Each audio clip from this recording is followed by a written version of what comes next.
자, 지난 시간에 우리가 성례 신학이다라는 그런 측면으로 중요한 말씀을 나누었습니다.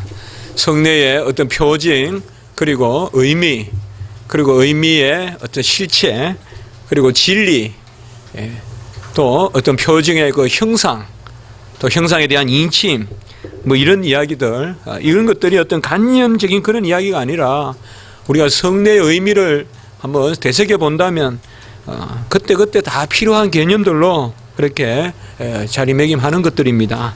그래서 사실 성례에 대한 신학을 접근할 때 너무 어렵게 생각하지 마시고요.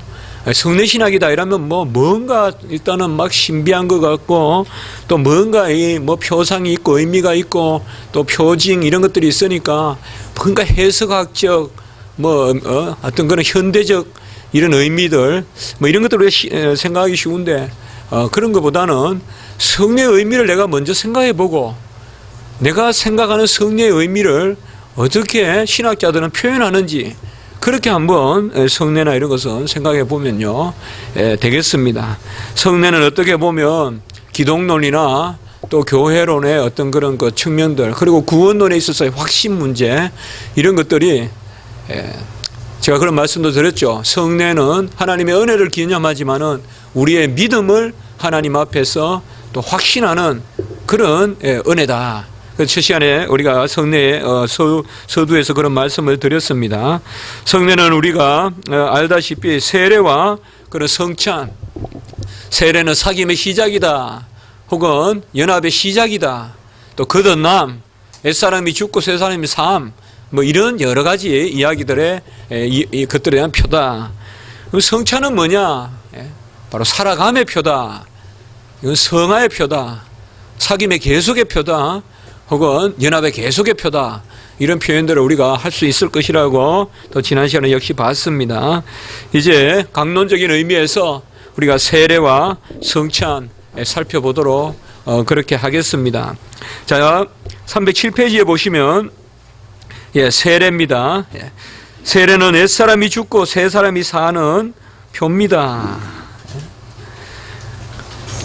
칼빈이 저 뒤에 가서 이야기하는데요. 세례는 여러분 한번 적어보시기 바랍니다. 교회에 들어가는 문이다. 세례는 교회에 들어가는 문이고 신앙의 시작이다. 그러니까 교회에 들어가는 문이다. 인그레수스, 라틴어로 인그레디오르 이러면 들어가다 이런 뜻이에요. 가다. 그러니까 인그레수스 이러면 들어가다.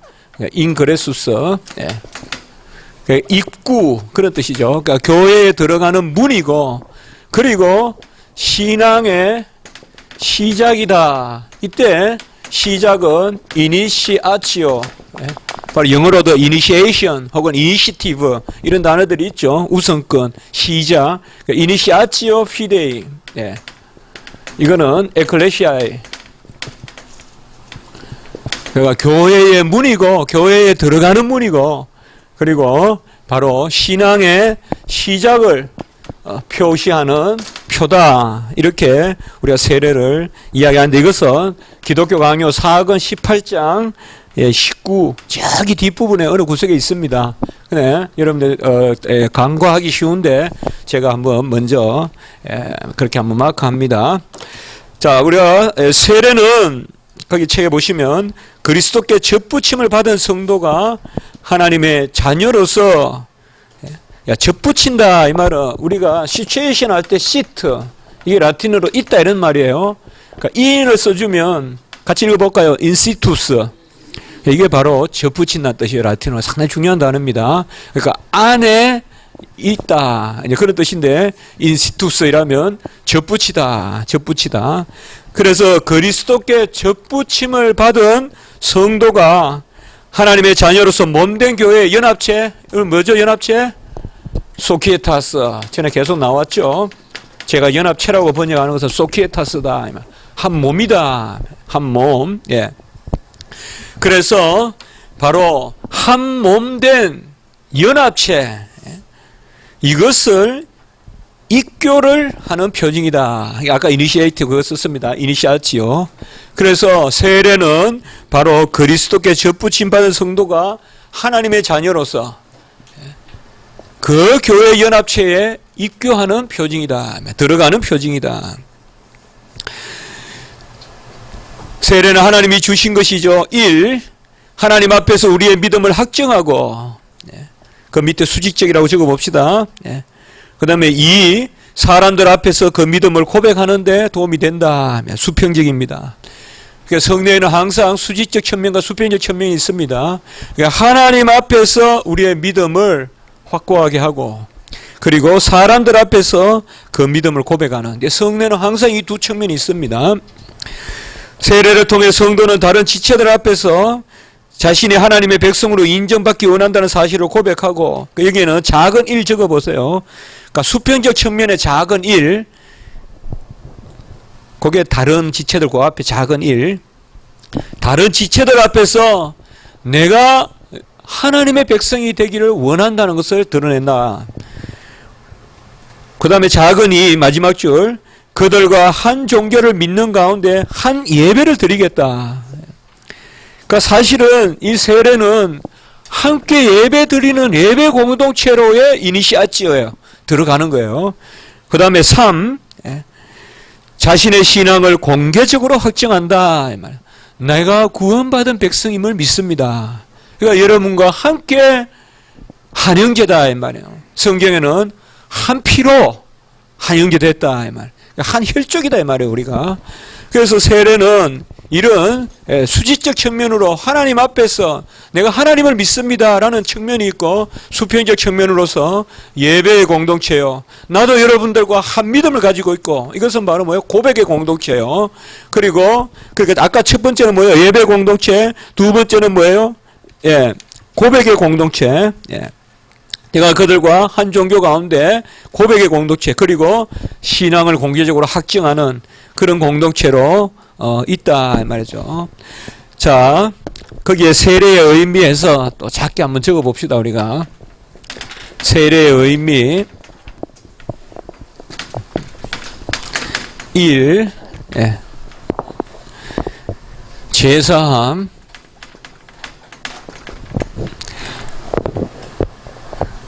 2. 육을 죽임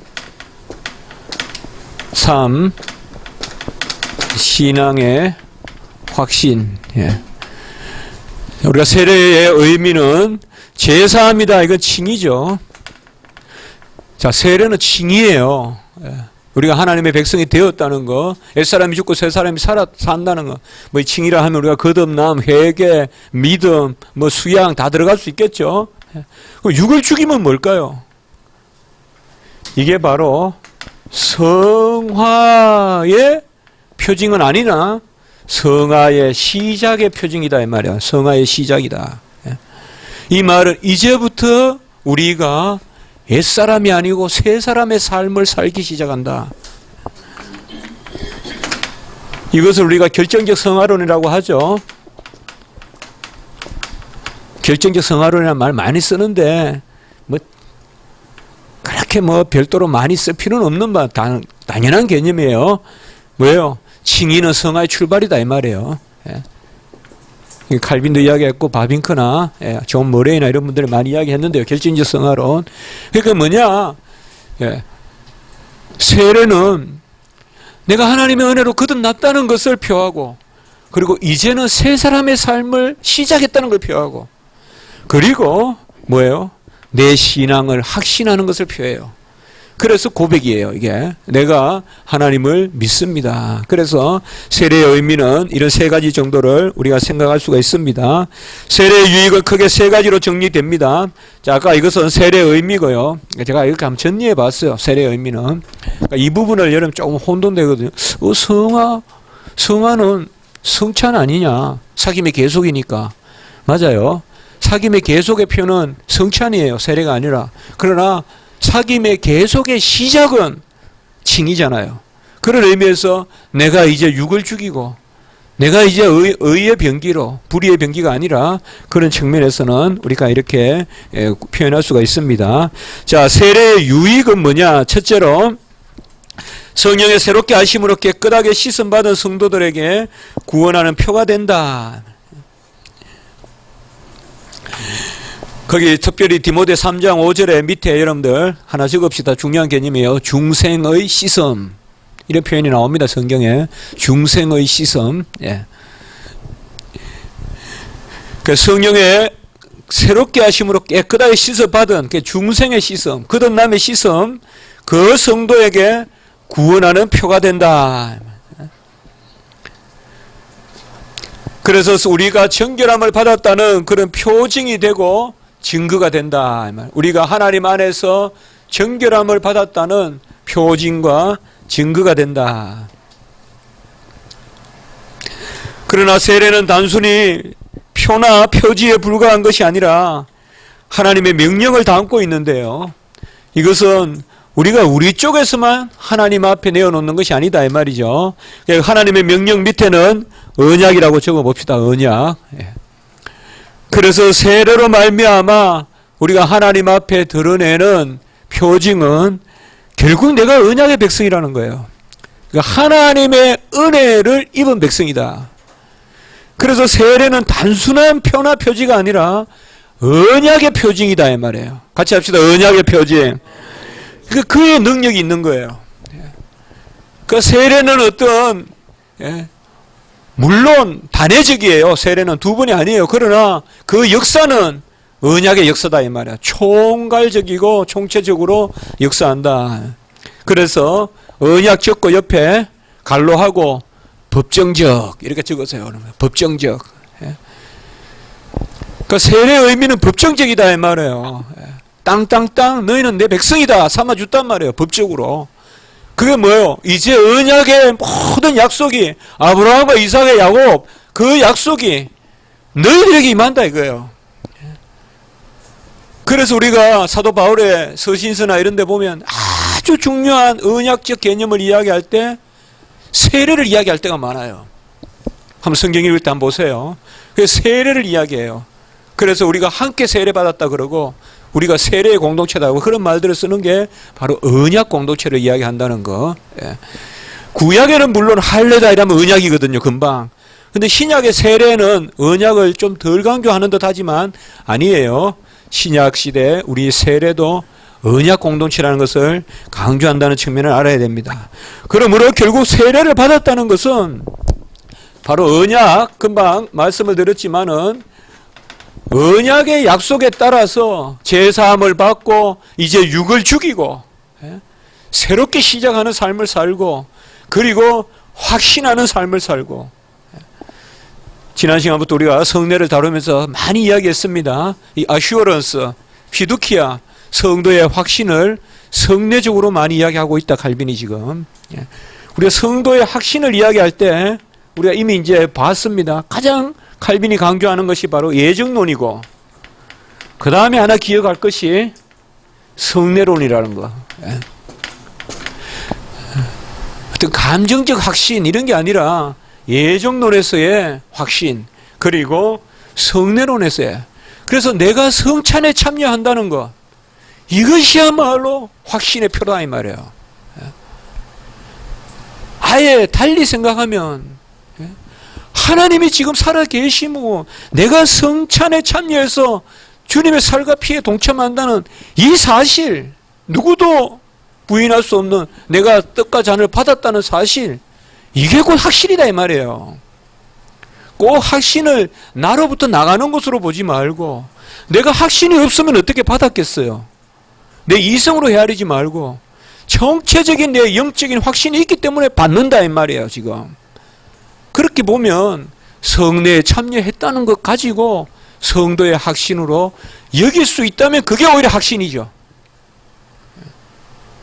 이렇게 하면 좀 더 자꾸 끝없는 이야기로 가지만 그런 측면에서 특별히 우리가 칼빈에게 있어서 이런 측면을 잘 기억할 필요가 있다. 그 밑에 징의의 법정적 선포가 영원히 유효하듯이 세례의 이침도 계속되는 것입니다. 그래서 법정적이라고 제가 말씀을 드렸습니다. 구원의 은혜가 오직 그리스도의 대속적 공로로 말미암은 것이기 때문에 열쇠의 권한을 왜곡하여 끝없는 사죄권이 사제에게 있고 그 사제들의 사죄로 말미암아 다시 의롭다함을 받는다, 또 회복된다 이렇게 말한다면 세례는 아무 의미가 없어집니다. 법정적 세례의 의미를 부인한다면 그것은 아무 세례의 의미가 없다. 로마 캐톨릭 같이. 둘째, 세례는 옛사람이 죽고 새사람이 사는 표죠. 세례는 죄에 대한 죽음과 의에 대한 삶입니다. 저는 이걸 이렇게 자동사 같이 그냥 번역을 했습니다. 그러니까 몰티피카치오, 그렇게 적어봅시다. 몰티피카치오, 비비피카치오. 예. 이것은 우리가 이미 중생을 배울 때, 회개를 배울 때 칼빈이 이야기했던 부분이에요. 칼빈은 중생과 회개를 거의 동의어 가까이 본다. 그 뜻은 우리가 그때 다시 돌아가서 또 조금 더 깊이 생각해 봐야 될 부분이 있지만 어쨌든 칼빈은 거듭남과 회개를 긴밀하게 본다. 왜요? 둘 다 전적 은혜라고 보기 때문에. 루터는 왜 회개와 중생을 조금 다르게 보느냐? 회개는 주관적인 나의 공로의 여지가 있다고 보기 때문에. 루터는 기억나십니까? 칼빈이 회개와 중생을 거의 같이 보는 이유는 둘 다 전적인 은혜라고 보기 때문에 그래요. 그래서 중생과 회개를 거의 같이 보는데, 그리하여 중생이든 회개든 이 두 가지 요소가 있어야 된다. 옛사람의 죽음과 새사람의 삶. 이것은 우리가 좀 더 제사함에 가깝다고 볼 수 있고, 이것은 의의 증가라고 할 수 있죠. 그래서 제사함과 의의 증가, 이것이 바로 우리 구원의 의다 이 말이죠. 옛사람이 죽음과 새사람의 삶. 사실은 이 몰티피카치오, 비비피카치오의 동사 형태는 타동사가 맞습니다. 그래서 몰티피카치오 하면 죽임, 또 비비피카치오라면 뭐 살려냄 이렇게 되지만은 전적 은혜로 말미암은 것이기 때문에 저는 그냥 이것을 죽음, 그래서 옛사람의 죽음과 새사람의 삶, 그냥 이렇게 합니다. 많은 경우에 뭐 살리기, 또 죄 죽이기 이렇게 지금 번역하잖아요. 그래서 존 오웬의 죄 죽이기 뭐 이렇게 이야기하는데 너무 성화 쪽으로 이 단어들을 데려가지 마십시오. 본래 죄 죽이기라면 마치 우리가 날마다 성도가 살아가면서 죄 죽이는 거, 성화. 그래서 존 오웬의 성화론에서 틀린 건 아닙니다. 맞아요. 그러나 본래 몰티피카치오, 비비피카치오는 칭의 단계의 단어라는 거예요. 칭의 단계. 전적 은혜로 옛사람이 죽고 새사람이 사는 거예요. 사실 내가 죽인다고 표현하지만 내가 죽이는 게 아니고 그냥 죽는 거예요, 나는. 또 내가 살린다고 뭔가 내가 하나님의 은혜로 내가 믿음으로 나를 살리는 듯 해도 결국은 그냥 하나님의 은혜로 사는 것이에요. 그래서 대체로 여러분들이 이 말을 할 때 죄에 대한 죽음, 의에 대한 삶 이렇게 하든지, 죄에 있어서 죽음, 의에 있어서 삶 이렇게 하든지, 어쨌든 이 두 단어는 너무 중요합니다. 같이 합시다. 몰티피카치오, 비비피카치오. 옛사람이 죽고 새사람의 삶을 이야기합니다.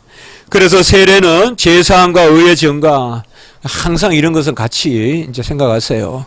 그러니까 몰티피카치오가 따로 있고 비비피카치오가 따로 있는 게 아닙니다. 저기 순복음은 죽는 것 따로 사는 것 따로 이렇게 취급하지만, 그래서 뭐 2차적 중생 이런 게 있지만 우리는 그게 아닙니다. 항상 함께 있어요. 우리는 죽어야 살고 살아야 죽고. 그건 뭐예요? 의의 증가가 있으니까 제사함이 있는 거지, 의의 증가가 없는 제사함은 없어요. 혹은 제사함이 없는 의의 증가도 없어요. 이런 것은 우리가 충분히 봤습니다. 바로 세례는 이것을 인치입니다. 그래서 그저 세례는 부정적이고 성찬은 긍정적이다, 그건 잘못됐습니다. 세례는 그냥 씻어내는 거니까 부정적이고, 성찬은 더하여 먹는 거니까 긍정적이다, 그건 잘못된 거예요. 세례 자체가 긍정적인 거죠. 죽음과 삶이 함께 있기 때문에. 그러니까 씻는다 이러니까 그냥 뭐 있는 것이 없어진다, 그것까지만 보면 안 돼요. 표는 씻음이지만 뭐예요? 거듭남이에요. 거듭남이라는 걸 아셔야 됩니다. 자, 309페이지의 둘째 문단. 성도가 세례를 통해 심령에 새기는 은혜는 단지 다시 살아나는 것에 그치지 않고 새롭게 살아가는 것을 포함한다. 칼빈이 이렇게 이야기하는 것은 이것도 우리가 상당히 주목해 봐야 될 부분이에요. 보통 세례를 다룰 때는 그냥 칭의만 이야기해요. 살아가는 건 이야기 안 해요.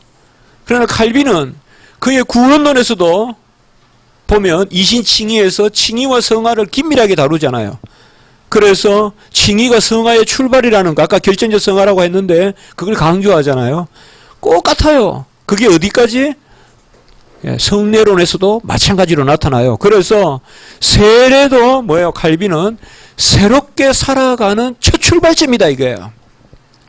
이런 면에서 칼빈이 자주 쓰는 말이 뭐냐?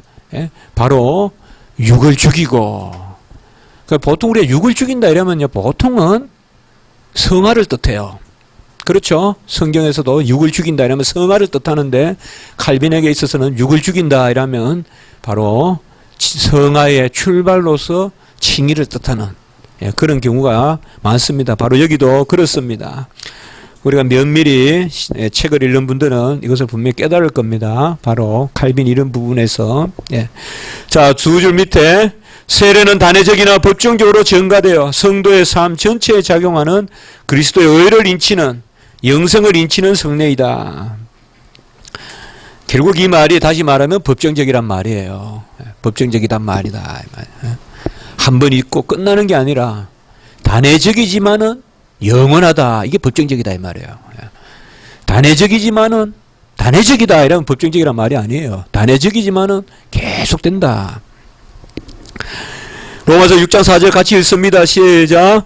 그러므로 우리가 그의 죽으심과 합하여 세례를 받음으로 그와 함께 장사되었나니 이런 아버지의 영광으로 말미암아 그리스도를 죽은 자 가운데서 살리신과 같이 우리도 또한 새 생명 가운데 행하게 하려 함이라. 왜 이 구절을 제가 들었을까? 이게 바로 결정적 성화란 말이에요. 바로 살아났으니까 새롭게 행한다는 거잖아요. 그와 함께 장사된다는 그 말은 뭐예요? 사람이 죽었고 이제는 새로운 생명의 삶을 산다는 거죠. 그래서 이 로마서 6장 4절은 이런 뜻을 가지고 있다 이 말이에요. 이게 결정적 성화란 말이에요. 이게 바로 새 사람으로 거듭나고 새로운 생명의 삶을 산다 이 말이에요. 그 성경은 사실 이 구절로 꽉 차 있어요. 칭의와 성화를 분리하지 않아요. 로마 캐톨릭 같이, 루터란 같이. 이걸 칼빈이 찾아낸 거예요. 그러니까 칭의와 성화를 긴밀하게 구별되나 분리되지 않는 것으로 본단 말이에요. 신학자들은 이것을 역동적이라고 이해해요. 역동적 이해다 이 말이에요. 역동적이. 다이나믹 언더스탠딩. 역동적으로 이해하고 있다. 우리가 성경에 보면 거의 다 그런 구절이잖아요. 바로 로마서 6장 4절이 그런 구절로 나타난다. 셋째, 세례의 유익은 뭐냐? 세례는 우리가 그리스도와 하나가 되어서 그분이 주신 모든 선한 것들에 동참하는 자들이 되는 은혜를 확증한다. 이것은 바로 의의 증가죠. 의의 증가에 대한 그런 은혜를 확증하는 것이다. 여기서 의의 증가가 역시 그럼 의는 뭐냐 이 말이죠. 역시나 여기서 말하는 의라는 것은 전체적인 공로, 바로 다시 구원론으로 들어가보면 여기 의는 능동적 순종, 수동적을 먼저 써볼까요? 수동적 순종과 능동적 순종을 다 포함하는 것이다. 그러니까 수동적 순종은 예수님이 수동적으로 당했다는 게 수동적으로 마지 못했다는 것이 아니라 당한 순종이라고 했죠. 이것은 뭐요? 행한 순종. 수동적이란 말은 당했다. 본래 파시바라는 말은 라틴어에서 고통을 당하다는 뜻이에요. 오늘날은 수동적이다 이런 말이지만, 그래서 당한 순종, 행한 순종. 여러분, 당하는 것도 일입니다. 제가 어느 언젠가 그 생각을 해봤어요. 최근에 주님이 이 땅에 오셔서 우리가 주님을 찬양할 때 주님이 당한 것을 더 많이 찬양하는 것 같아요. 근데 우리는 일생을 살 때 당한 것은 일이 아니라고 생각하죠. 예. 당한 것도 일이에요. 당하는 거 잘 하세요. 예. 많이 당하세요. 살면서. 당하는 거 큰일이에요. 예. 시련을 당하는 것, 음해를 당하는 것, 애매히 고난을 당하는 것, 예. 핍박을 당하는 것, 능력을 받는 것, 예. 그거 다 큰일이에요. 예. 제가 어느 브랜드 그 생각이 나더라고요. 아, 당하는 것도 큰일이다. 예. 원래 나는 뭘 했을까만 이야기하지 말고 원래 나는 무슨 일을 당했을까? 그것도 큰일이다. 무슨 일을 당해서 내가 어떻게 이겨냈을까? 우리 주님도 보면 당했잖아요. 네. 행하신 것만이 아니잖아요. 어떻게 보면 우리도 당한 것을 더 많이 우리가 찬양하잖아요. 바로 여기에도 바로 그거예요. 세례는 그저 주님께서 주님께서 당한 것, 그것뿐만 아니라 행한 것, 이 모든 의를 우리에게 주셔서 우리가 동참하게 하신다는 것. 그래서 세례를 받으신 것은 우리 죄를 대신 지시고 우리의 자리에 세운 것인데 이건 주님의 세례고요. 바로 마지막 줄 새로운 영적 본성으로 그분 안에서 그분과 함께 자녀가 되는 것을 보증하는 것이다. 이 자녀됨이라는 것이 이 모든 것을 다 포함합니다. 자, 310페이지입니다. 회개의 세례는 거듭난 삶 전체를 지배합니다. 한 번 받은 세례는 이후 죄로 인하여 변개하지 않습니다. 삼위일체 하나님은 세례 가운데 함께 역사하십니다. 세례의 원인은 성부요, 세례의 진료는 성자요, 세례의 효력은 성령이십니다. 세례의 원인 카우자는 성부 하나님이시고, 여기 원인이란 말은 조금 달리 쓰면 뭘까요? 동기, 곧 성부 하나님의 사랑, 동력인, 이렇게 볼 수도 있겠죠. 우리가 저번에. 그러니까 세례의 동기 혹은 원인은 성부 하나님이시고 아버지가 우리를 이처럼 사랑해서 아들을 주시고, 그러니까 뭐예요? 진료는 아들이고, 세례의 아펙투스 효력은 그러니까 여기 그래도 한번 써봅시다. 칼빈이 쓴 단어대로 원인은 카우사, 원인은 성부고, 진료는 마테리얼, 바로 재료는 세례든 성찬이든 재료는 뭐냐? 예수 그리스도의 피죠. 예수 그리스도의 살이죠. 예수 그리스도의 죽으심이죠. 그래서 성자가 마테리얼이고, 그 다음에 여기에서 소요력이라고 쓴 것은 아펙투스예요. 우리가 정서라고 번역을 하는 세례가 우리에게 주는 감동, 능력, 효력은 뭐냐? 바로 성령의 역사다. 그래서 세례는 삼위일체 하나님의 이름으로 베푸는 것이죠. 성부, 성자, 성령의 이름으로 세례를 주노니, 세례에 이러한 세 가지 유익은 그리스도의 공로를 증가해 주시는 성령의 임재로 말미암은 것이다. 그러니까 세례가 뭐예요? 거듭남이 표고, 거듭남이 주가 내 안에 오시는 것이죠. 그래서 성령의 임재다. 그리스도는 성령과 불로 세례를 주신다고 한 것은 성령을 주시는 분, 내면적 은혜를 조성하시는 분이 그리스도임을 증거하기 위한 것입니다. 거기도 우리가 잘 줄쳐봅시다. 내면적인 은혜를 조성하시는 분, 이것이 바로 뭐예요? 주님의 역사죠. 내가 올라감이 유익인 것은 너희들에게 보혜사 성령을 내려주기 위한, 또 다른 보혜사를 내려주기 위한 것이다. 또 다른 보혜사는 뭐예요? 원보혜사를 실어서 나르는 거죠. 곧 주님이 오시는 방법이죠. 그래서 결국은 뭐예요? 주님이 이 땅에 오셔서 어떻게 보면 세례의 은혜를 만드신 거죠. 그래서 내면적 은혜를 조성하시는 분이다. 자, 거기에 우리가 하살표하고 내면적 은혜를 조성하는 분에가 왼쪽에 하나 적어 봅시다. 누가 세례를 주었든지 은혜를 주시는 분은 그리스도이므로, 누가 세례를 주었든지 은혜를 주시는 분은 그리스도시므로 그 세례는 유효하다. 이게 바로 어거스틴의 이야기입니다. 누가 세례를 주었든지 그 은혜를 주시는 분은 그리스도시므로 그 세례는 유효하다. 이게 바로 어거스틴이 도나투스파를 반박하면서 이야기한 거예요. 그러니까 도나투스파들은 뭐예요? 제 세례를 이야기했죠. 또 세례 받아야 된다 이야기했잖아요. 그래서 어거스틴은 아니다. 비록 그 손이 좀 추하고 더럽더라도 세례의 은혜의 조성자는 세례를 베푸는 사람이 아니라 바로 그리스도시다. 한 줄 밑에 세례가 확증하는 의는 오직 그리스도의 의의 증가로 말미암습니다. 거기도 증가란 말 잘 알지만 그래도 임퓨타치오 한번 적어봅시다. 칼빈이 여기서 특별히 강조하니까 임퓨타치오. 네. 그리스도의 의의 증가로 말미암는다. 그 다음 문단으로 내려갑니다. 세례의 효력은 물이라는 표징 자체에서 비롯되지 않고 세례의 실체와 진리는 그리스도의 인격과 사역에 있다. 이 말이죠. 실체, 진리 이런 말씀 지난 시간에 제가 드렸습니다. 진리는 실현된 지식이라고 이야기했죠.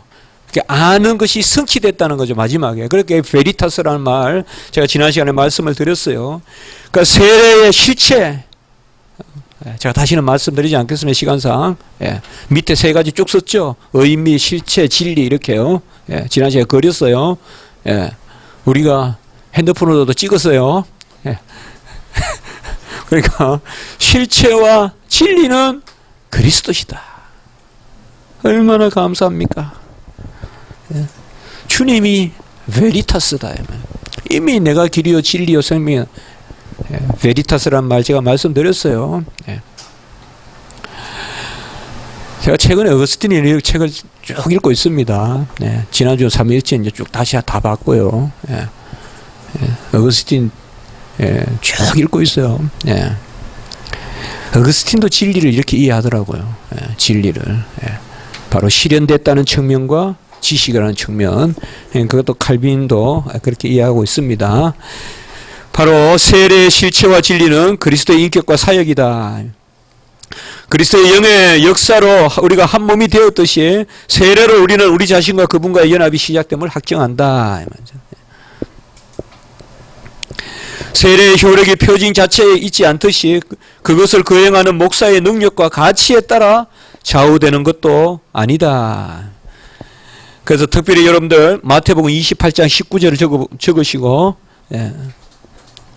마태복음 28장 19절 적으시고 옆에 하나 세례는 복음 선포와 함께하는 것이다. 예. 초대교회에서 마태복음 28장 19절만큼 중요한 구절이 없습니다. 여러분들. 이게 삼위일체에 대한 아주 중요한 너무 우리에게 평범한 구절인 것 같아도 정말 신학적으로 중요한 구절이에요. 성부 성자 성령 이름으로 세례를 주는데 그거와 더불어 뭐가 있죠? 뭘 삼아? 뭘 삼아? 제자를 삼으라고 했죠. 그러니까 복음 선포와 함께 세례를 베풀었다 이 말이에요. 그러니까 제자를 삼아 세례를 주라. 칼빈이 그렇게 주목하는 겁니다. 네. 자 이제 파에다 바티스무스 바로 유아 세례에 대해서 보겠습니다. 하나님의 언약의 시간표라고 했는데 유아 세례에 있어서 가장 중요한 것은 역시 언약입니다. 어떻게 보면요 언약 신학이 유아 세례의 논쟁으로부터 나왔습니다. 우리가 지난 학기인가 지지난 학기인가 THM 수업할 때 제가 이야기했을 거예요 아마. 유아 세례 논쟁으로부터 언약 신학이 발전합니다. 유아 세례. 그래서 언약의 시간표다 제가 이렇게 이야기한 것은 우리가 뭐 먼저 간단하게 생각해 봐도 유아 세례의 가장 큰 문제는 세례는 믿음에 대한 표인데 유아들은 믿음을 고백할 수가 없잖아요. 근데 과연 그런 유아들에게 준 세례가 유효한가? 이렇게 묻는 거예요. 그래서 칼빈은 하나님의 뜻이면 먼저 세례 베풀고 이후에 고백하게 할 수도 있다는 거죠. 이렇게 이제 유아세를 접근하죠. 그래서 하나님의 시간표, 타임테이블, 이걸 이제 칼빈 이야기해서 제가 이렇게 한번 제목을 잡아봤습니다. 자, 여기도, 그 바로 밑에 이 유아 세례를 다룰 때 칼빈이 두 가지를 주목하는데요. 첫째로 세례의 부록이라고 이야기합니다. 유아 세례는 세례의 부록이다. 그러니까 이제 세례에 대한 가르침과 별도로 있는 것이 아니다. 그러니까 뭔가 그렇게 접근하지 말라, 새롭게. 결국 세례도 우리가 신약의 세례는 구약의 할례다 그러면 구약의 할례는 꼭 유아세례 아니에요. 그렇잖아요. 그러니까 세례의 부록이다. 두 번째, 바로 교리의 순수함. 이걸 특별히 이야기해요, 칼빈이. 이 퓨리타스. 사실 우리가 신학을 공부할 때요, 소위 난제라는 것일수록 더 순수해야 돼요. 여러분들이 신학적으로 어려운 문제를 다룰 때일수록 더 순수하면 답이 나와요. 칼빈이 유아세례를 다루는 모습을 보면 더 순수한 쪽으로, 더 본질적인 쪽으로 이야기해요. 그런 면에서 칼빈은 유아세례는 가장 순수한 교리의 입장을 이야기하고 있다. 그리고 세 번째는, 이건 아주 의미심장한 이야기를 하는데요, 칼빈은 유아세례에 대한 이해야말로 교회의 평화의 에센스라고 이야기해요. 그러니까 교회의 평화. 사실 이 유아세례의 교리야말로 이 팍스 에클레시아의 바로 교회의 평화, 이 교리 안에 교회의 평화에 대한 그런 하나님의 뜻이 들어있다는 거예요. 가장 깊이 유아세례에. 사실 유아세례라는 게 뭡니까? 대를 잇는 그런 신앙이잖아요. 아버지 또 어머니의 신앙을 쫓아 아들의 신앙을 언약으로 인치는. 그래서 이스라엘 백성의 하나님, 그 하나님. 그래서 이 칼빈은 이 세 가지를 특별히 강조합니다. 그래서 이것도 출처가 4회 16-1 이렇게 한번 적어 놓으시기 바랍니다. 다음에 여러분들 이제 내가 혹시 유아세례를 다루고 싶다 이러면 아무리 봐도 잘 이렇게 안 보일 때가 있잖아요. 네. 그러면 이런 거 기억하고 그대로 인용하시란 말이에요. 칼빈은 유아세례를 가르치며 이런 세 가지를 강조하고 있다. 그러면 얼마나 그런 게 돋보여요. 그러니까 잘 적어 놓으시고 나중에 활용하세요. 그래서 제가 꼭 어디서 나오는 걸 이야기해 드리는 거예요, 여러분들. 자, 구약시대 할례는 인류의 부패한 본성을 잘라버리고 새로운 생명으로 거듭나는 표죠. 둘째 절에 보면 하나님의 언약의 자녀가 되는 것을 인치는 예식이었다. 빨리 적어봅시다. 에스라 9장 2절. 에스라, 그러니까 서 9장 2. 그 다음에 9장 2절. 그리고 이사야 6장 13절. 바로 언약의 자녀가 되는 것은 인치는 예식이다. 포피를 베는 할례의 인. 거기 각주 9번 인에 같이 읽어봅시다. 스길룸. 이게 시그눔하고 같은 말이에요. 그렇게 보시면 돼요. 조금 애칭이에요. 좀 작다. 그 정도 생각하시면 돼요. 같은 말입니다. 같이 해봅시다. 시그눔. 거기 옆에도 줄쳐 봅시다.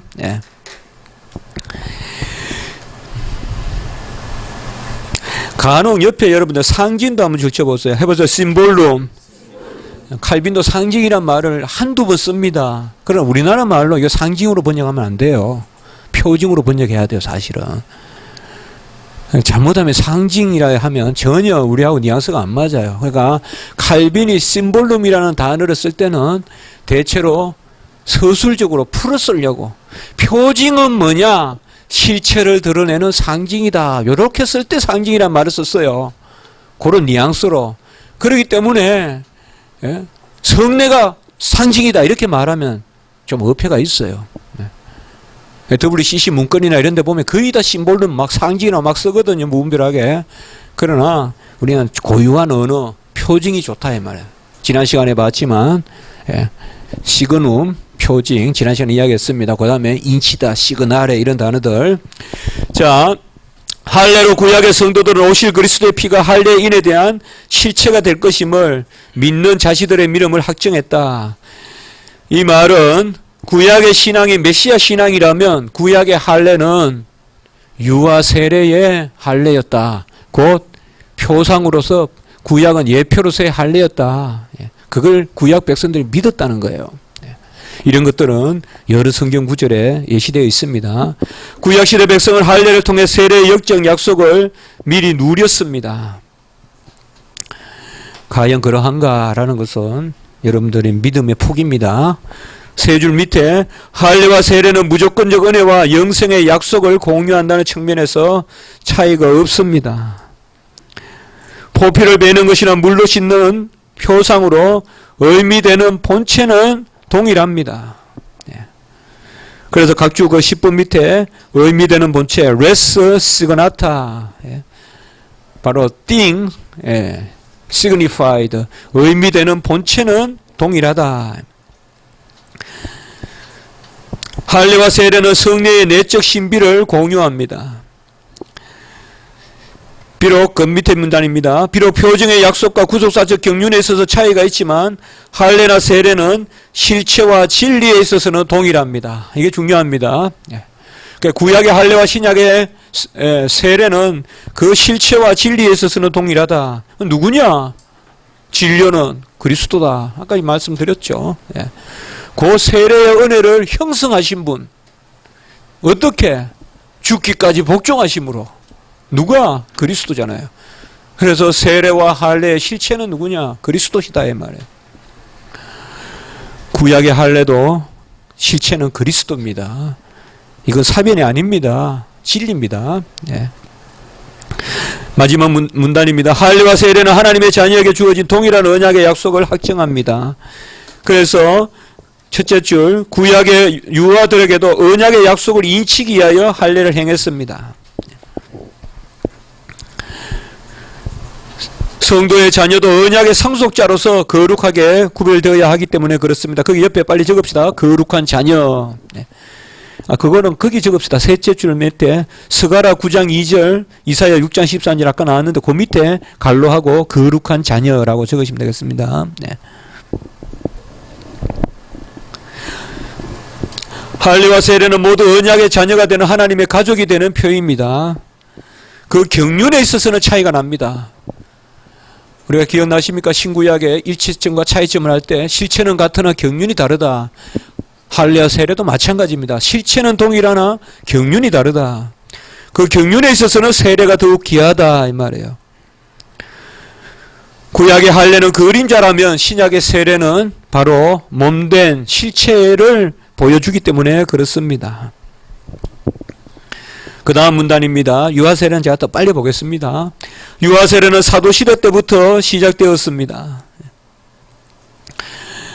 거기에 사도행전 2장 39절만 한번 적어봅시다. 그 밑에 사도행전 2장 39절, 이 약속은 너희와 너희 자녀와 모든 먼데 사람 곧 우리 하나님이 얼마든지 부르시는 자들에게 하신 것이라. 이게 가장 대표적인 구절 중에 하나입니다. 이 약속은 너희와 너희 자녀와. 세 줄 밑에 유아세례를 거행하여 교회는 연합체로 사랑을 더하고 부모는 자녀를 언약 백성으로 양육하며. 이게 유아세례의 중요한 의미 중에 하나입니다. 언약 백성으로 자녀를 양육하라는. 그래서 부모와 함께 유아세례에 부모를 함께 참여시킵니다. 유아세례 때. 그리고 유아 본인은 자라면서 믿음의 확신을 갖게 되는 것이죠. 그래서 대체로 세 가지 의미가 있어요. 크게는 네 가지 의미예요. 하나님 앞에서의 의미. 크게는 두 가지. 아까 말했던 수직적 측면, 수평적 측면. 크게는 하나님 앞에서, 사람 앞에서. 그 다음에 사람이란 의미에서 뭐예요? 회중들 앞에서, 그리고 부모로서, 그리고 본인에게서. 이 세 가지 의미가 있어요. 그 유아세례를 베푸는 의미는. 어린아이는 자라가면서 점점 내가 본래 어디에 속한 백성이라는 것을, 언약의 자녀라는 것을 알고 자라갈 것이요. 부모는 언약의 자녀답게 교육할 것이요. 그 다음에 회중들은 우리의 아까 파밀리아 나왔죠. 한 가족으로 편입해서 받아들일 것이요. 그러니까 이런 것들이 유아세례의 언약 공동체로서의 의미다 이 말이에요. 언약 공동체로서의. 제가 어제 어느 주일학교 어제 그 교사 헌신 예배한다고 오후에 제가 설교를 하러 갔었는데요. 가장 강조해서 이야기한 게 그겁니다. 교사들은 가르치는 대상이 누군지를 먼저 알아라. 그들은 언약의 자녀들이다. 일반 고등학생, 중학생들 아니다. 그들은 하나님이 인친 자녀들이다. 그들을 가르친다는 의식을 확실히 하고 가르치라. 예. 자, 주님은 천국이 어린아이와 같은 사람들의 것이라고 하시며 어린아이들을 맞이하시고 안수해 주셨습니다. 세 줄 밑에 그리스도와 연합한 자녀는 언약의 자손으로서 사도행전 3장 25절 아브라함에게 약속된 복을 누리게 됩니다. 표상은 육체를 베는 것이지만은 의미는 언약 백성으로 거듭나는 것입니다. 거기도 두 구절만 적읍시다. 출애굽기 19장 5절과 출애굽기 19장 5절은 뭘까요? 자신의 소유. 그러니까 내 것이다 이 말이야. 너는 내 것이다. 그 다음에 출애굽기 15장 16절 너는 나의 백성이다. 그러니까 다 똑같으면 다 언약적인 개념이죠. 전에 말씀드렸죠. 구약에 있어서 백성이란 말은 신약의 자녀라는 말과 같다. 이게 다 언약이다 이 말이죠. 313페이지에 사도 바울은 세례를 그리스도의 할례라고 불렀고요. 이렇게 부른 건 뭐예요? 구약의 할례가 신약의 세례다. 그러니까 신약의 세례는 이제 그리스도의 할례다. 구약에는 내 포피를 뱉다면 이제 신약에는 뭐예요? 주님의 살과 피로 말미암아 내가 죽는 거다 이 말이야. 옛사람이 죽고 새 사람이 사는 거니까 그리스도의 할례다. 그리스도가 할례의 수종자 되신 것은 옛 조상들에게 주신 언약의 약속을 견고하게 하는 것입니다. 할례는 그리스도 밖에 있는 이방인들과 구별된다는 표였습니다. 어떻게 구약에 그리스도가 있습니까? 이렇게 말하면 안 되죠. 우리는 구약 시대는 그리스도를 바라보며 믿었죠. 이방인들은 그 바라보는 믿음 바깥에 있는 사람을 이방인들이라고 불렀죠. 그렇기 때문에 당시 그분은 아직 그림자로 계셨지만은 몸으로 오신 그분 안에 있는 언약 백성을 인치는 표가 이제는 되었습니다. 이게 바로 세례입니다. 그러므로 이 물음표는 제가 만들어 봤습니다. 세례가 할례의 완성이라면 어찌 유아 세례를 금하여 언약의 복을 감할 수 있겠습니까? 세례가 할례의 완성이라면 그거보다 더 복된 것이라면 어찌 구약의 할례의 개념을 신약에서는 없을 수 있겠냐 이 말이죠. 더 해야죠. 그래서 유아 세례를 가장 이렇게 어떻게 보면 일종의 아주 강의적으로 이렇게 칼빈이 말하고 있습니다. 자, 세 줄 밑에 할례가 그러하듯이 세례 역시 회개의 표입니다. 그 밑에 문단입니다. 유아들에게는 성령의 역사로 말미암아 장래의 회개와 믿음을 위한 씨가 이게 가장 중요합니다. 유아 세례에 있어서 물론 유아 세례의 성경적인 의미 아까 사도행전 3장 25절이나 그리고 마태복음에 예수님이 아이들을 영접한 것이나 이런 것들을 통하여 우리가 여러 성경 구절을 들 수 있지만은 신학적으로 가장 중요한 것은 뭐냐? 장래의 회개와 중생의 씨가 있다 이 말이죠. 읽어봅시다. 세멘. 바로 씨, 시드가 있다 이 말. 시드. 장래의 회개와 믿음을 위한 씨가 그들 안에 들어있다.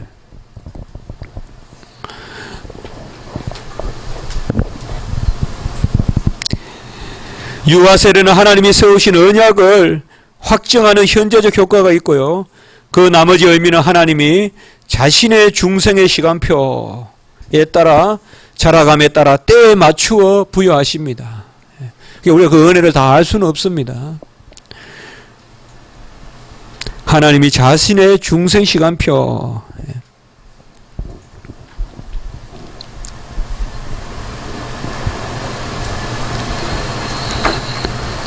이걸 사실은 이 시간표란 말 번역했지만 이게 사실 그라두스란 뜻이거든요.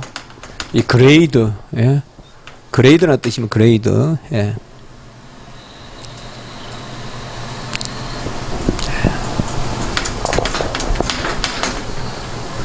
그대로 적어볼까요? 수오스 레 게네란디. 동명사 형태로 써서 중생, 그들 자신의 중생의 단계에 맞추어. 그런 개념입니다.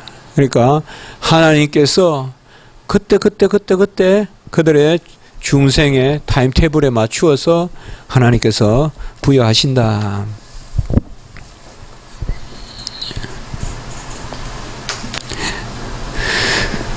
자, 일단 요 단락만 마치고 우리 조금 쉽니다. 세례의 능력이 수세자의 공로로 말미암는다고 생각하는 사람들은 유아 세례를 부인하게 될 것입니다. 세례의 능력이 수세자의 공로에 있다. 이거 당연히 로마 캐톨릭이죠. 사제가 기도하니 그때 비로소 거듭난다. 이렇게 말하면 유아 세례를 부인하게 될 것이다. 세례는 공로에 대한 대가가 아니며 그 자체로 구원에 이르게 하는 능력이 있는 것도 아닙니다. 세례는 하나님의 무조건적 선택의 은혜를 인칠 뿐입니다. 거기도 밑에 여백에 한번 적어봅시다. 물과 성령으로 거듭난 자만이 하나님 나라에 들어갈 수 있다. 요한복음 3장 5절이죠.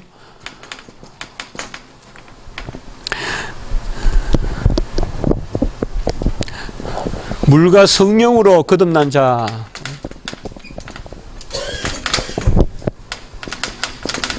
근데 칼빈은 여기에서 아쿠아 에트 스피리투스가 아니라, 재밌는 표현이에요. 물과 성령이 아니라 프로스페이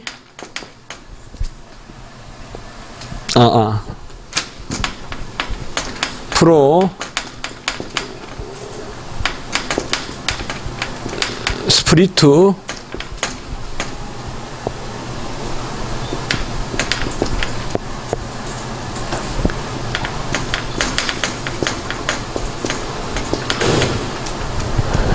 자, 물과 성령으로 거듭난다라고 이야기한 것을 물과 성령이 아니라 물인 성령이다 이렇게 해석했어요.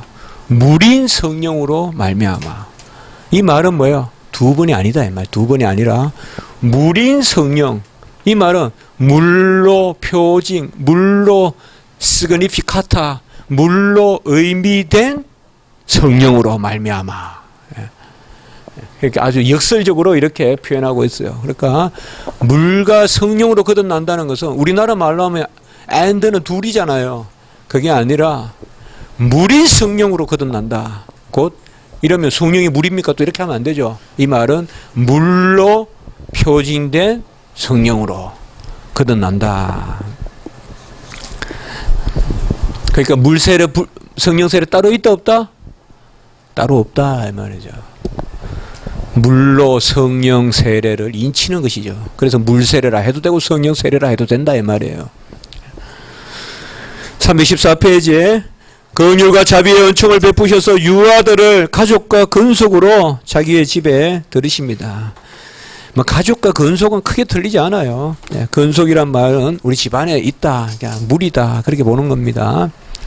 곧 자신의 집인 교회에 지체로 가입시키십니다. 자, 유아 세례는 뭐 이렇게만 이해하시면 돼요. 그럼 유아 세례에 대한 결정적인 답은 어디서 왔느냐? 그건 신학 전체를 이야기해야 돼요. 언약 신학을. 그렇기 때문에 결국은 유아 세례에 대한 논쟁은 아까 제가 말씀드렸듯이 언약 신학에 대한 그런 논쟁으로 갈 수밖에 없어요. 그런 측면에서는 유아 세례가 상당히 중요해요. 우리가 생각하는 이상으로 유아 세례는 항상 길게 논해져요. 개혁주의 우리가 신학책에 보면. 그러나 오늘날은 이 부분에 대한 논의가 조금 적죠. 자, 이제 우리가 29주제, 30주제 이렇게 두 주제를 남겨놓고 있는데요. 29주제에 이제 성찬을 봅니다. 여기에 보면 성찬하고 대체로 타이틀이 하나인데 여기 하나가 더 붙어 있습니다. 밑에 로마 캐톨릭 미사와 거짓 성례들 이렇게 되어 있습니다. 사실 기독교 강요 사학은 18장이 미사에 관한 부분이고 사학은 19장이 소위 로마 캐톨릭의 5가지 거짓 성례들에 관한 이야기입니다. 그래서 사학은 18장 19장 이것은 뭐 그렇게 우리가 신학적으로 심각하게 다룰 부분은 아닙니다. 간략하게만 제가 그냥 소개하고 그것은 그 정도로 충분합니다. 그래서 이 장은 지금 29주제는 성찬론에 중심적으로 할애되어 있다고 여러분들 여기시면 되고, 이제 30주제에 가시면 교회와 국가, 그렇게 해서 우리가 책을 마치게 되겠습니다. 자, 그리스도와 연합한 성도들의 영적 잔치다.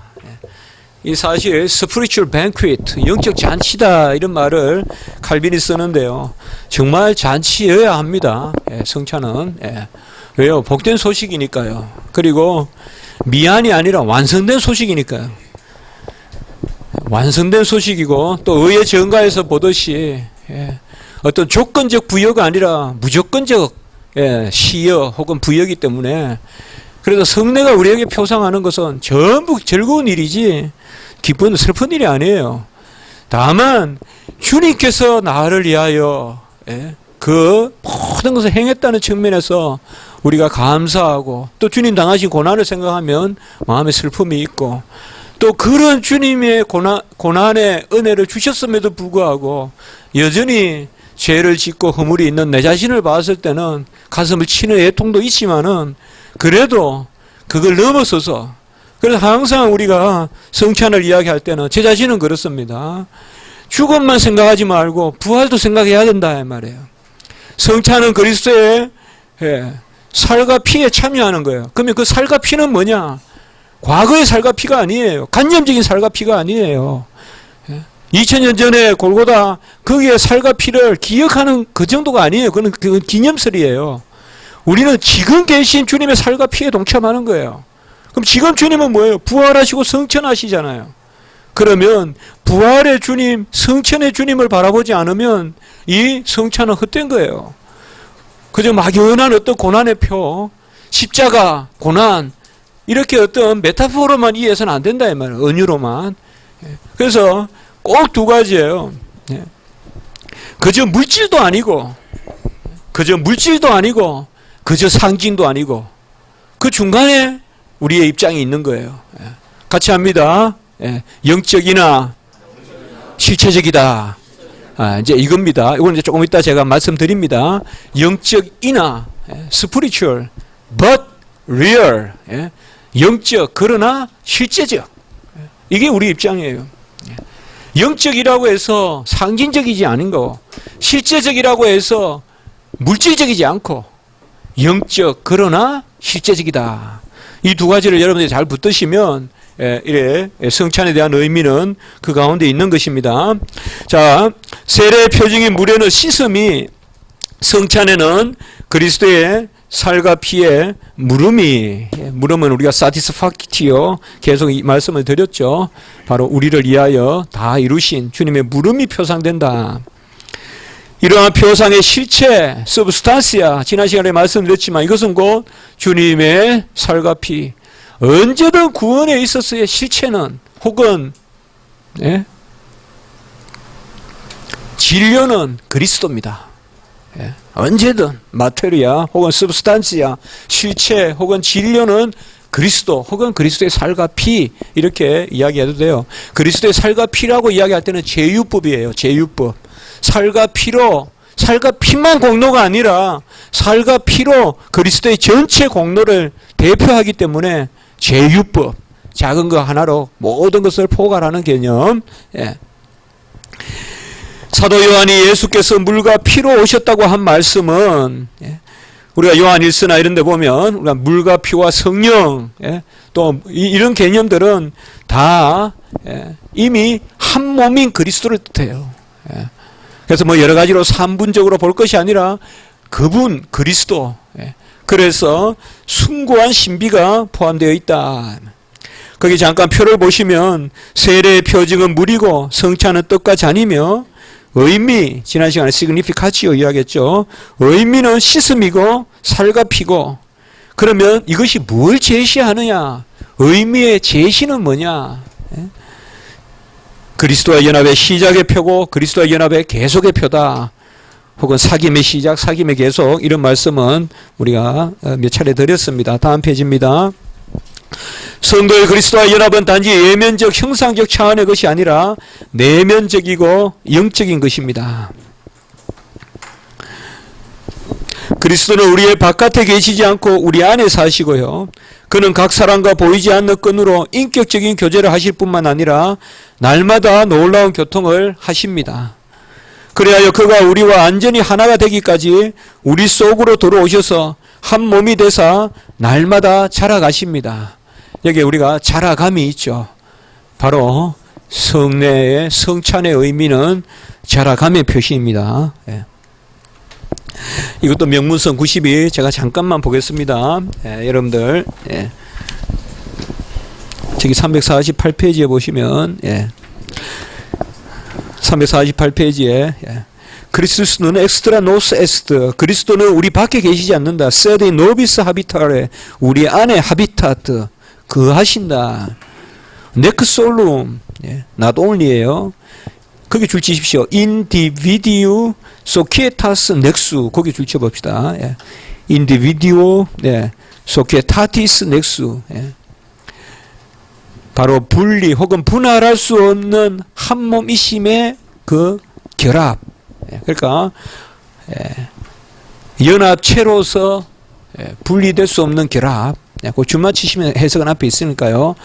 그래서 한 연합체로서 분리할 수 없는 결합으로 노비스 아드 하이레트, 우리를 결합시키시고, 그리고 또 줄치십시오. 미라빌리 코아당 코뮤니온에, 경이로운 어떠한 교제로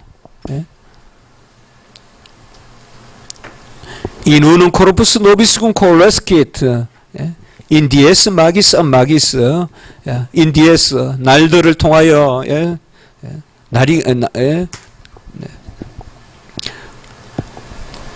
우누 코르푸스 한 몸으로 우리를 결합시키시고 코알레스키 결합시키시고 언제까지 도네크 우누 페니투스 노비스cum 피아트. 페니투스란 말은 완전하다는 뜻이에요.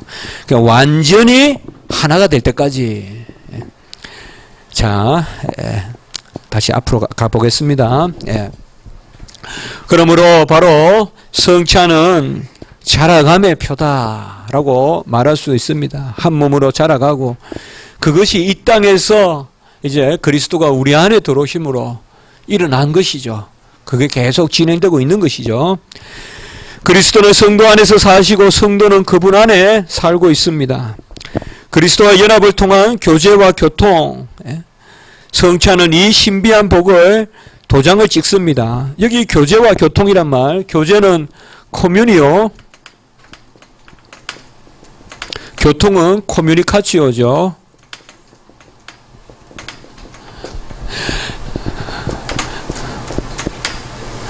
물론 이 두 가지를 동의어로 이렇게 보기도 하고 간혹 그래 쓰기도 하지만 저는 코뮤니오, 교제를 좀 더 칭의적인 의미로, 사귐의 시작의 의미로, 교통을 좀 더 사귐의 계속의 의미로 저는 보자고 합니다. 성화. 그렇다면 여기에서 또 한 가지 우리가 세례에서 봤던 그런 의미를 여기서 발견하게 돼요.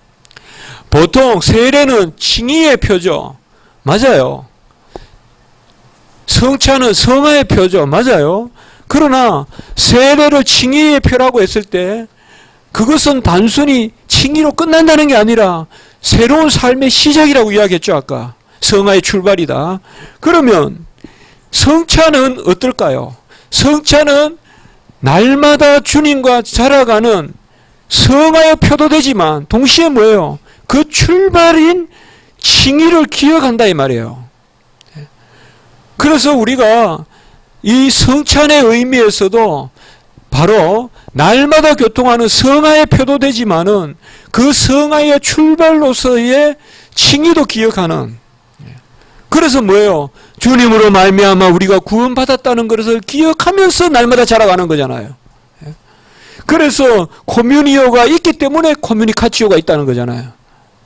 결국은 코뮤니카치오예요. 코뮤니오는 시작은 칭의고 이게 주로 세례고 이게 성찬이죠. 이게 세례고 성찬인데 그러나 이 두 개는 분리할 수 없다. 이건 우리 신앙생활을 위해서도 너무 중요한 겁니다. 날마다 우리가 살아갈 때 거듭남을 잊어버리면 안 돼요. 날마다 성화만 강조하다 보면 윤리적이 돼버려요. 칭의를 잊어버리면 성화가 윤리가 돼버리니까 성화 설교도 여러분들 하실 때 잘해야 돼요. 거듭남의 설교가 없이 성화 설교만 계속하면 잘못하면 윤리 설교 돼요. 성도들은 대부분 알아차리고 힘들어해요. 율법주의라 그래요. 그러면 성찬도 마찬가지입니다. 그래서 세례와 성찬이 어떻게 보면 칭의와 성화가 같이 긴밀히 연결되어 있다는 걸 우리가 칼빈의 신학을 통하여 알 수가 있어요. 그래서 이 세례와 성찬을 우리가 긴밀하게 연결해서 봐야 된다는 거. 로마 캐톨릭은 이런 것들이 분리돼요. 자, 이 신비한 복을 도장을 찢듯이 확증한다. 주께서는 친히 부어주는 영으로 우리 안에 사십니다. 바로 주님이 우리 안에 사심으로 우리 밖에 계시나 우리 안에 계시고 그리스도의 영이 고리가 되어서 우리를 그분과 연합시키고 수로가 되어서 카날 이런 말들을 씁니다. 고리가 되고 수로가 되어서 그분과 그분 자신에게 속한 것을 밑에 줄칭은 뭘까요? 의죠 이게. 항상 의의 증가 잘 생각하셔야 돼요. 어떤 물질적으로 이해하시면 안 돼요. 의의 증가. 그분과 그분에 속한 것을 우리에게 전달해 주신다. 뭐가 되어서 고리가 되시고 수로가 되셔서 뭐가 성령이 이때 우리는 특별히 이 영을 그리스도의 영이라 부른단 말이에요. 로마서 8장 9절에. 성찬의 물질적인 표징들로 제시되는 영적인 진리는 중보자 그리스도의 초월하면서도 내지하시는 임재의 비밀이다. 내 안에 사시는 비밀이다. 그러니까 여기에서 구원론과 기독론과 성례론 이런 게 만나는 걸 볼 수가 있죠. 성령의 임재의 비밀. 제가 그랬죠. 주 내 안에 사심이 성령의 임재라고 했죠. 그러면 바로 우리가 결국은 성찬은 곧 뭐다? 주 내 안에 사심에 대한 비밀을 표하는 것이다 이 말이죠. 주님이 내 안에 사시는 그분은 인격이기심에 한 분 도로시고 코뮤니오 계속 사시고 코뮤니카치요.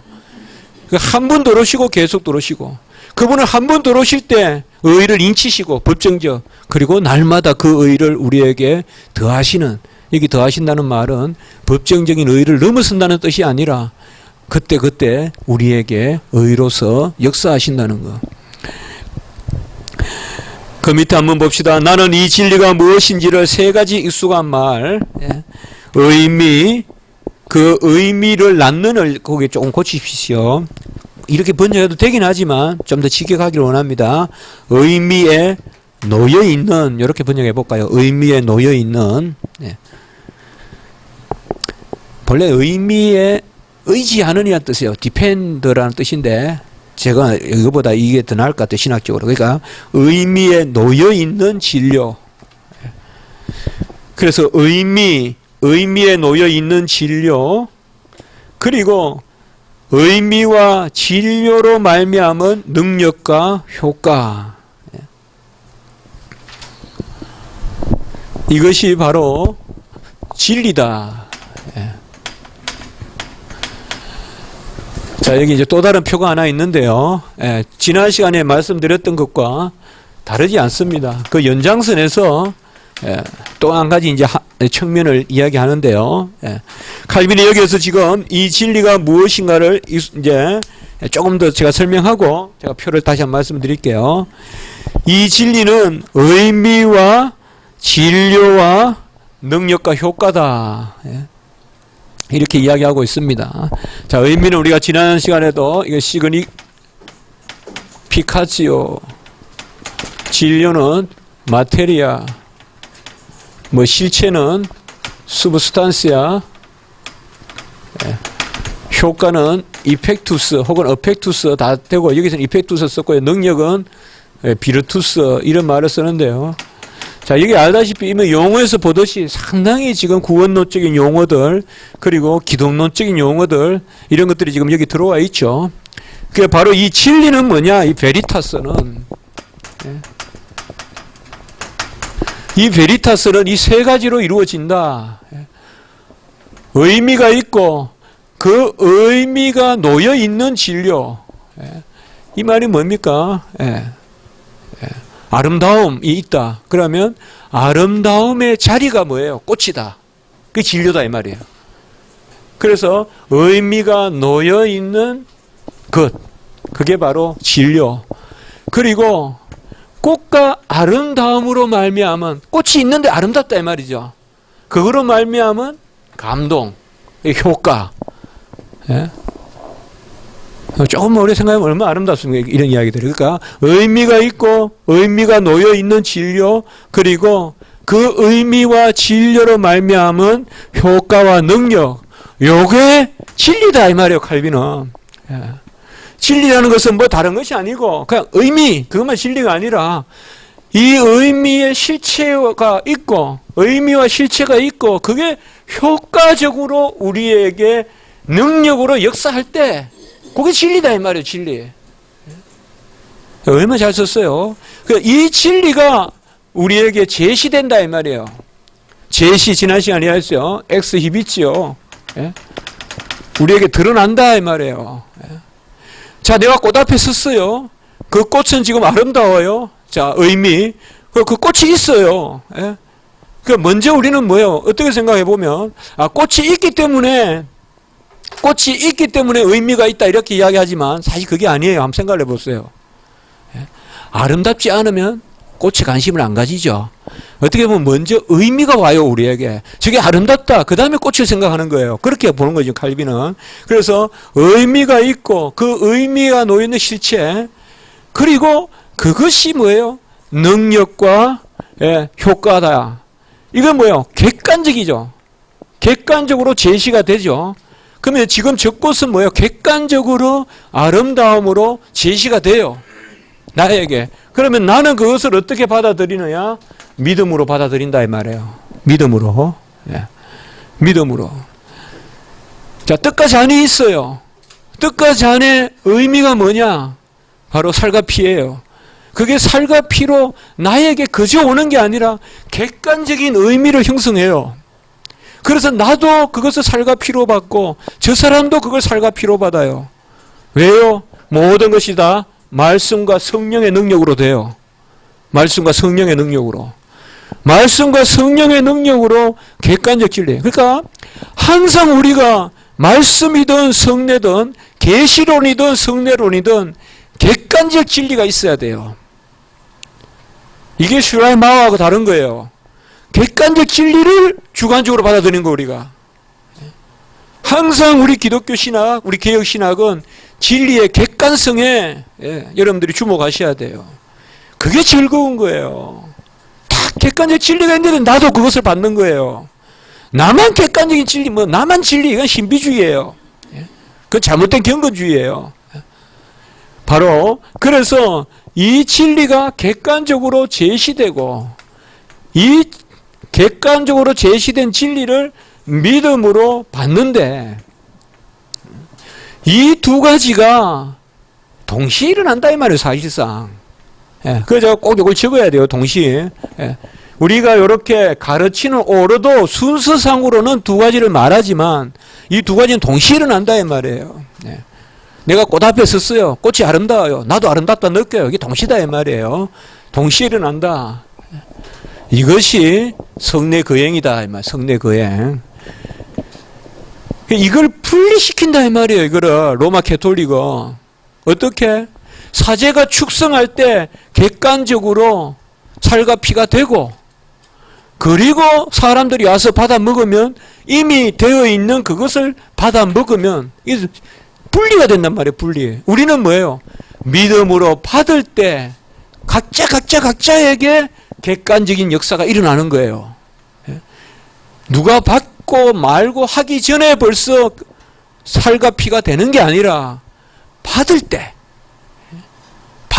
그래서 믿음이 중요하다 이 말이에요. 믿음이 없이 받으면 안 받는 것 같다 이 말이에요. 그러나 그래서 물체적으로 이해하는 것이 아니라 그래서 제가 여기 썼죠. 받을 때 신비한 작용을 한다 이 말이에요. 받을 때. 언제 역사하느냐? 받을 때예요. 목사님이 기도할 때 아니에요.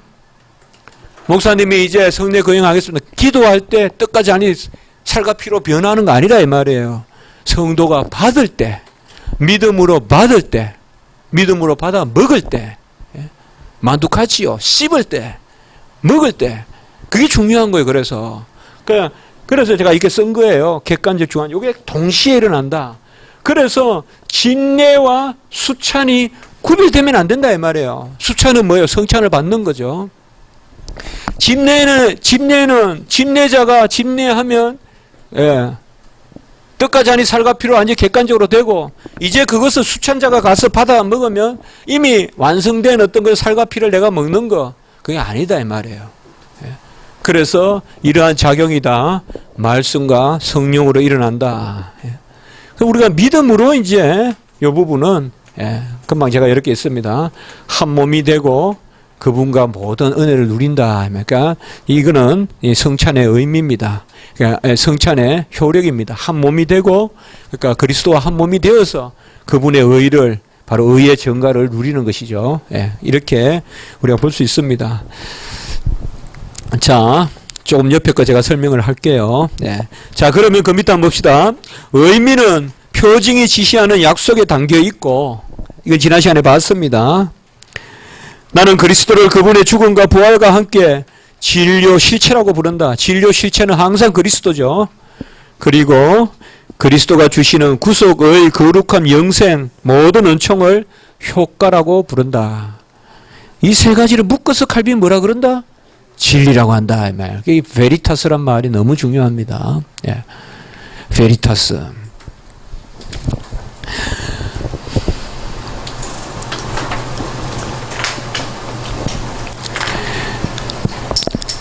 앞으로 여러분들이 진리라는 말, 알레테이아, 베리타스 이런 말 나오거든. 주목하세요. 상당히 중요한 단어예요. 이 진리라는 단어가.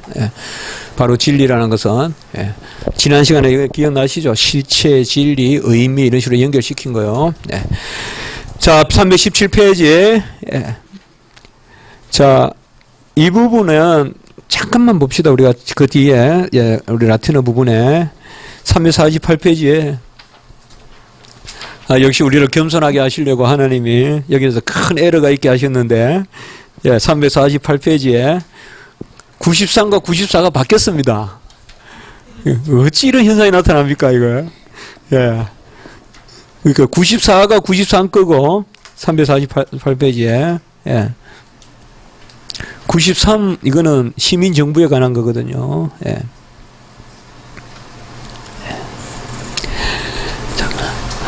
금방 제가 조금만 94부분 보시면 qualis dum familiariter demonstrare volo 그럼 두고요. Tria soleo ponere Tria 해가지고 첫 번째 여러분들 주치실 것은 significationem 의미, 그 다음에 materiam 진료,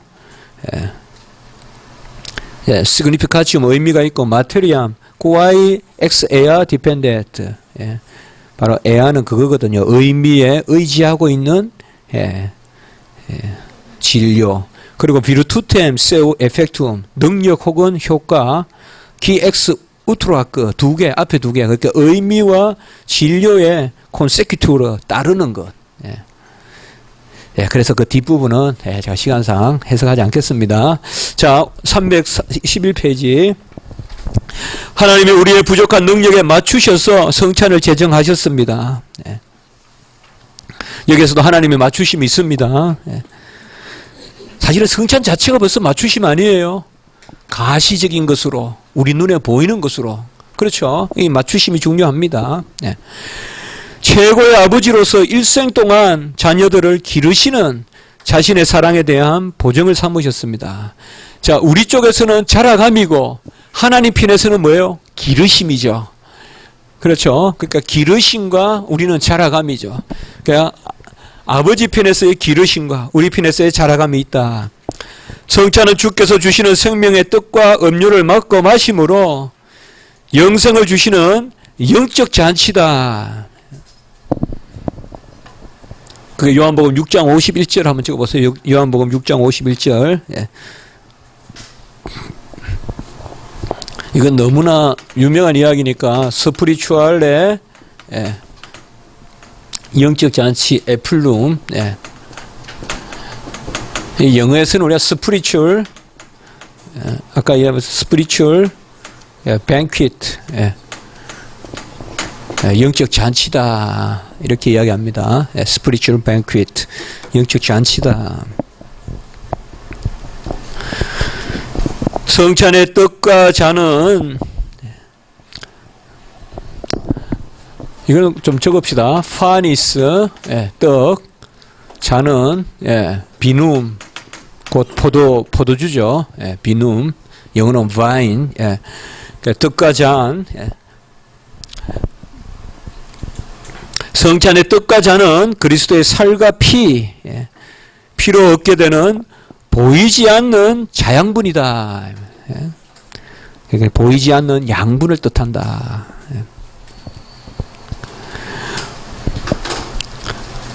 우리를 위해 살을 지키시고 피로 흘리신 주께서 우리 영혼의 유일한 양식이 되신다.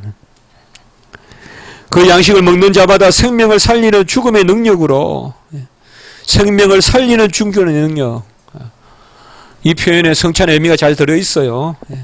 분명히 죽음을 기념해요. 그러나 그 죽음은 뭐예요? 죽음을 죽이는 죽음이에요. 그러니까 죽음을 이기는 죽음이고, 그래서 성찬에는 우리의 어떤 눈물도 있지만 기쁨도 있다 이 말이에요. 근데 본질을 말하면 기쁨이에요. 그래서 생명을 살리는 죽음의 능력으로 말미암아 이러한 은밀한 연합이 떡과 잔의 표상으로 기념된다. 그리스도와의 연합, 의의 정가 이런 것들이 기념된다. 성찬의 신비한 은혜 둘째 줄 밑에 떡과 잔이라는 성찬의 표징 가운데 그리스도가 찢기신 살과 흘리신 피로 제시되신다. 같이 합시다. 제시되신다. 이게 상당히 중요한 개념입니다. 조금 되겠습니까? 자, 진료가 있어요. 실체가 있어요. 그건 살과 피예요. 그게 뭐예요? 드러나요. 드러나 있다. 이건 아직 객관적이에요. 그것이 나에게 드러나야 되잖아요. 이게 제시예요. 그러니까 드러나 있음으로 나에게 올 수 있는 거. 그러니까 어렵게 생각하지 마시고 객관적인 진리가 드러난다. 우리가 계시가 있다. 그 계시가 나에게 의미하듯이 그 성찬은 그렇게 이해하시면 돼요. 그래서 요 제시란 단어 꼭 잘 기억해야 되고, 사실은 명사형보다 엑스 히벨의 이 동사형을 씁니다. 많이 칼빈이 제시된다. 히벨이라면 수동태거든요. 해보세요. 엑스 히벨이 제시된다. 합신의 김병훈 목사님, 김병훈 교수님 계세요. 지금은 옛날에 그 박윤선 목사님 목회하셨던 그 교회에서 목회도 하시면서 강의도 하시는데, 그분이 이 엑스 히베리에 관한 글을 쓴 적이 있어요. 발표한 적이 있어요. 한때 삼양교회에서 발표한 거 제가 들은 적이 있어요. 상당히 중요한 개념이에요. 그러니까 엑스비션, 제시, 이거 상당히 중요해요. 성찬에 있어서 표징, 의미, 제시, 진리, 이런 말 상당히 중요한 말들이에요. 절대 관념적이지 않아요. 우리가 조금만 내적으로 기도하면서 성찬을 받는다면 우리 안에 분명히 나타나는 것들이에요. 이게 성찬 가운데서. 그게 바로 여기 기록되어 있습니다. 성찬에 참여함으로 우리는 그리스도의 의의 증거에 대한 확신과 달콤함을 갖는다. 확신은 우리 편에서, 달콤함은 객관적인 편에서. 달콤함은 우리가 이야기했죠. 주님께서 우리 것이 아닌 것을 우리 것으로 삼아줄 때가 달콤한 것이죠. 주께서 인자가 되심으로 1. 우리가 하나님의 자녀의 반열에 들게 하셨다. 2. 내려오심으로 우리가 하늘에 오를 길을 여셨다. 3. 친히 죽으심으로 우리에게 영생을 선물로 주셨다. 4. 무력의 짐으로 우리가 강해지고 빈곤의 체함으로 우리를 부유하게 하셨다. 5. 죄의 짐을 지심으로 우리의 의를 드리게 하셨다. 6. 살과 피를 취하시고 내어주심으로 우리가 부활의 육체 가운데 영생을 누리게 하셨다. 이 두 가지가 바로 이렇게 이야기 정리될 수 있겠습니다. 바로 한 몸이 됨, 그리고 모든 의에 혹은 유익함에 참여함. 그래서 성찬은 잔치예요. 무슨 잔치냐? 주님께서 다 이루신 것을 누리는 잔치다 이 말이에요. 어떻게? 어느 정도로? 한 몸이 되어서. 한 몸이 되어서 다 누리는 거예요. 한 몸이 됨, 그리고 그가 베푸신 모든 은혜를 누림. 이것을 갈비는 지금 6가지로 이렇게, 우리가 대체로 6가지로 나눠서 제가 이렇게 한번 1, 2, 3, 4, 5, 6 해봤습니다. 많은 크게는 2가지. 한 몸이 됨, 그리고 모든 은혜를 나누심. 우리는 이미 구원론에서 의의 증가에서 이런 것을 많이 이야기했어요. 그리스도와 연합이 바로 의의 증가다. 그런 걸 좀 더 우리가 깊이 이해한다면 이 부분은 크게 어렵지 않습니다. 성찬의 주된 기능은 그리스도의 몸을 우리에게 주는 것이 아니라 그분의 몸을 참된 양식과 참된 음료로 먹고 마시는 자는 영생을 얻으리라는 약속을 인치고 확증하는 데 있습니다. 십자가에서 이 약속이 수행되었고 이루어졌고 주께서 죽음을 삼키는 죽음을 당하셨고 그분의 살과 피를 영생의 양식으로 제공하셨습니다. 그 양식을 먹음으로 마지막 부활의 때에 우리의 육체는 썩지 아니함과 죽지 아니함을 잊게 됩니다. 오염도 없고 부패도 없고 죽음도 없고 십자가에 달리신 그리스도의 몸이 우리의 영혼을 살리는 유일한 양식이 됩니다. 그러므로 성찬은 우리를 그리스도의 십자가로 보냅니다. 거기에 줄 잘 치십시오. 성찬을 통하여 우리는 그리스도의 십자가로 간다. 그리하여 그분의 실체에 참여하는 자들이 된다.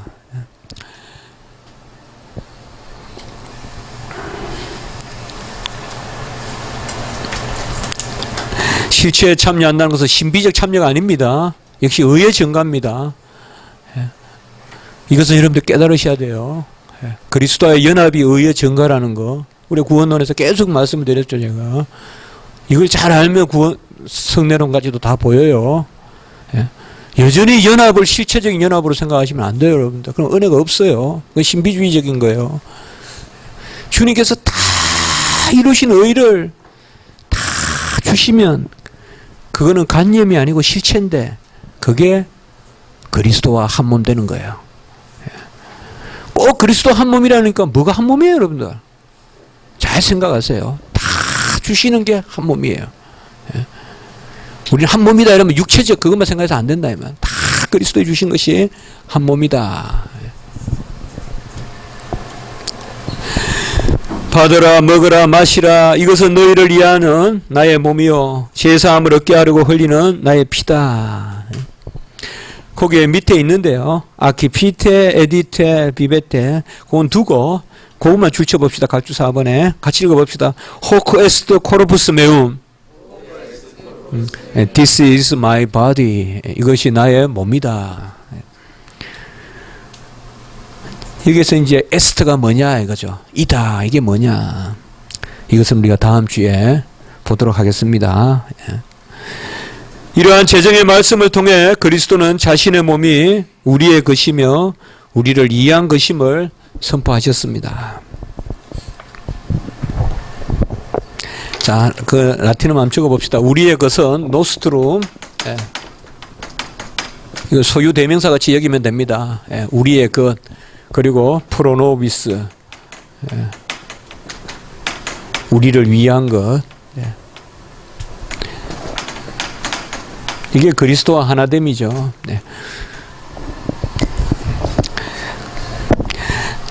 제가 아까 말씀드린 대로 제가 오늘 간단하게 그냥 기도드리고 하나님 아버지 감사합니다. 큰 은총을 베푸시고 이미 다 이루신 것으로 지금 우리에게 한량없는 은혜를 더하시니 감사합니다. 우리가 성찬의 의미를 바로 알게 하시고 그 가운데 주님을 영화롭게 하며 날마다 주님과 연합하여 그의 의로 말미암아 기뻐하고 날마다 그로 말미암아 또 담대한 믿음 가운데서는 저희들이 되게 도와주시고 우리 성경교리 정의 아카데미 하나님 끝까지 사랑하셔서 잘 또 이 한 학기 아버지여 또 마무리하고 전체적으로 일기 잘 마무리할 수 있도록 도와주시고 이후의 모든 일정과 또 뜻과 하나님 이루시는 그런 아버지여 모든 일 가운데 저희들 도구로 사용하시고 친히 행하셔서 우리 성경교리 정예가 더욱 활성화되고 또 많은 영혼들이 참여해요. 또 배울 수 있도록 주여 도와주시고 한 주간의 삶도 붙들어 주시옵소서. 구주 예수 그리스도 이름으로 감사하며 기도드리옵나이다. 아멘.